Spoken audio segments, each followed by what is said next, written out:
মুক্তিযোদ্ধা পরিবারের লোক কেউ জামাত করতে পারে না। জামাত জোট যদি মেজরিটি পায় তাহলে আমি বিষ খাবো। এদেশের জঙ্গলে রয়্যাল বেঙ্গল টাইগারও থাকে, যতদিন রয়্যাল বেঙ্গল টাইগার থাকবে মুক্তিযোদ্ধা জিতবে, রাজাকার কোনোদিন এদেশে জয় লাভ করতে পারবে না। আর আমাকে ফজা পাগলা বলে কথা বলে উনি একদিনই তারা বলেছিল কোন মুক্তিযুদ্ধ হয় নাই, 47-এর যুদ্ধ হয়েছে, আর 24-এর যুদ্ধ হয়েছে, আর 71-এ গন্ডগোল হয়েছে। সেই দিন মুক্তিযোদ্ধা হিসাবে আমি বলেছিলাম, আমি বলতে পারবো কিনা কথাটা আপনি, এই আলবদর রাজাকারের বাচ্চারা, এখনো কিন্তু ফজলুর রহমানদের মতো মুক্তিযুদ্ধরা জীবিত আছে। এই দেশে মুক্তিযুদ্ধ হয়েছে, মুক্তিযুদ্ধ সত্য, 30 লক্ষ লোক জীবন দিয়েছে, এটাও সত্য। এই যুদ্ধের মধ্য দিয়েই আমরা সেদিন তাদের সঙ্গে যুদ্ধ করেছি। আমার বাড়ির সামনে মব হয়েছে আমাকে হত্যা করার জন্য। সেদিন আমি আজকের পুলিশকে ধন্যবাদ দিব, আজকের মিলিটারিকে ধন্যবাদ দিব। 10 মিনিটের মধ্যে আমার বাড়ির সামনে তারা গিয়ে উপস্থিত হয়েছে আমাকে বাঁচানোর জন্য। অনেক চক্রান্তের মধ্য দিয়ে ইলেকশন হয়েছে, সেই ইলেকশনে তারা কি করেছে, আজকে যারা আমার ডান দিকে বসে আছে তারা কি করেছে, একদিন তো আমরা ভাই ছিলাম নাকি? তারা যা করেছে সেটা কল্পনা করার মতো না। যত চক্রান্ত করেছে, সেই চক্রান্তের ভিতর দিয়ে যখন তারা প্রচার করতে শুরু করলো তারা বাংলায় 2/3 মেজরিটি পেয়ে তারা পাস করবে, আমি হতভাগা ফজলুর রহমান বলেছিলাম জামাত জোট যদি মেজরিটি পায় তাহলে আমি বিষ খাবো। এই কথাটা আমি বলেছিলাম, আমি বিষ খাবো। হ্যাঁ, কথাটা সত্য, আমি বলে যাচ্ছি। এবং তারা কোনোদিন যুদ্ধে জয়লাভ করতে পারে না, রাজনৈতিক যুদ্ধে, কারণ তাদের পূর্বপুরুষ বাংলাদেশ চায় নাই। বাংলাদেশ যদি থাকে, এই বাংলায় শুধু বেলিচা মিলিয়ার জুই ফুল ফুটে না, এদেশে রক্তগোলাপ রক্ত জবাও ফুটে। এদেশের জঙ্গলে শুধু কোকিল ডাকে না, এদেশের জঙ্গলে রয়্যাল বেঙ্গল টাইগারও থাকে। যতদিন রয়্যাল বেঙ্গল টাইগার থাকবে মুক্তিযোদ্ধা জিতবে, রাজাকার কোনোদিন এদেশে জয় লাভ করতে পারবে না। আমি চ্যালেঞ্জ করে বলে গেলাম। আমি আজকে আপনাদের সামনে আরো কিছু বলতাম, কিন্তু আমি টাইমটা দেখতেছি, আরেকটা কথা বলতে চাই।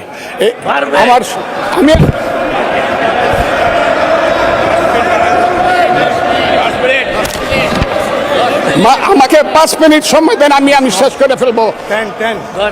আমি আজকে আপনার সামনে শুধু বলতে এসেছি, মাননীয় সদস্য আরো 3 মিনিট দেওয়া হলো আপনাকে। আমি বলতে এসেছি, হ্যাঁ, আমার বক্তব্যের পরে বলবে আমরা কি মুক্তিযুদ্ধ করি নাই। যেমন বিরোধী দলের নেতা বলেন, ওনাকে আমি অসম্মান করি না, সব সময় মাননীয় বলে কথা বলি, কিন্তু ওনার দলের লোকজন এখানে বসে আছে, তারা আমাকে ফজা পাগলা বলে কথা বলে উনি একদিনই তারা নাকি সভ্য, তারা নাকি ইসলাম। এবং উনি যে বলতেছে, ওদিন বললো যে আমার দাড়ি পাকা, আমার চোখের সমস্ত পাকা, উনি আমার চেয়ে 10 বছরের ছোট। আমার বয়স 78 বছর, আমি 48 সনে জন্মগ্রহণ করেছি, উনি 58 সনে জন্মগ্রহণ করেছে।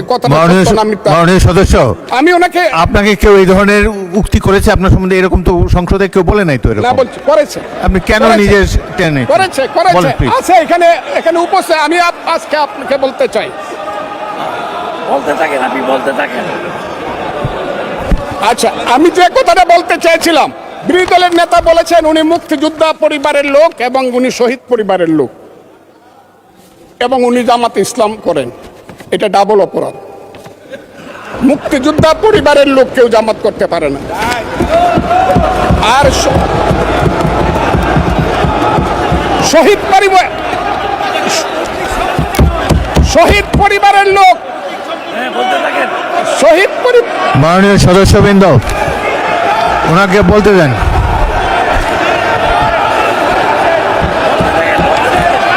মাননীয় সদস্যবৃন্দ, অর্ডার। আপনারা শৃঙ্খলা রক্ষা করুন।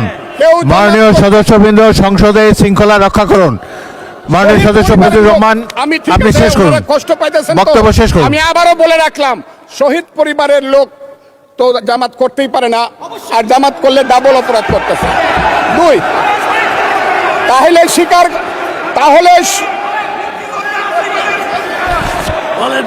আমি আপনাদেরকে বলি, মাননীয় সদস্যবৃন্দ, আমি 1 সেকেন্ড, মাননীয় সদস্য ফজলুর রহমান, বসেন।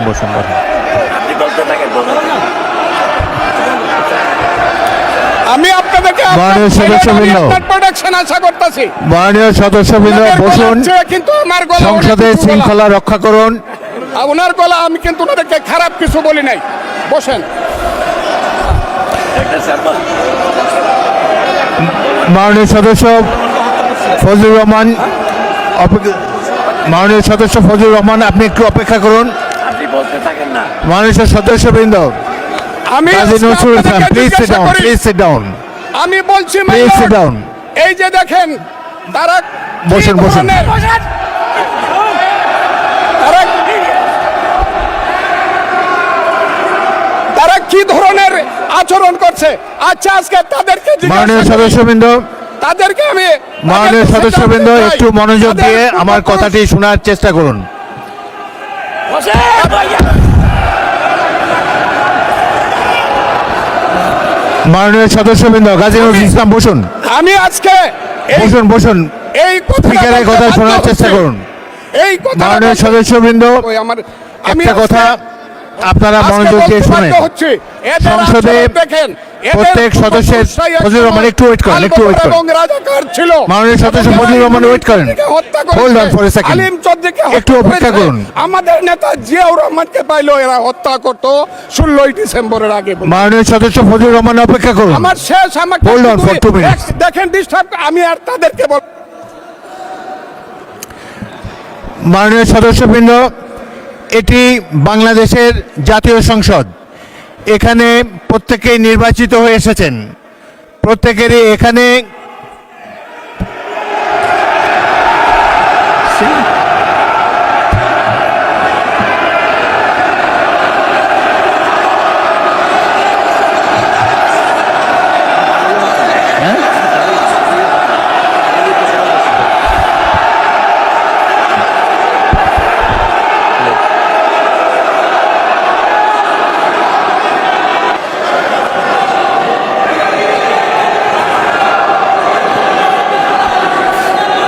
মাননীয় সদস্যবৃন্দ, বসুন, বসুন, বসুন, প্লিজ।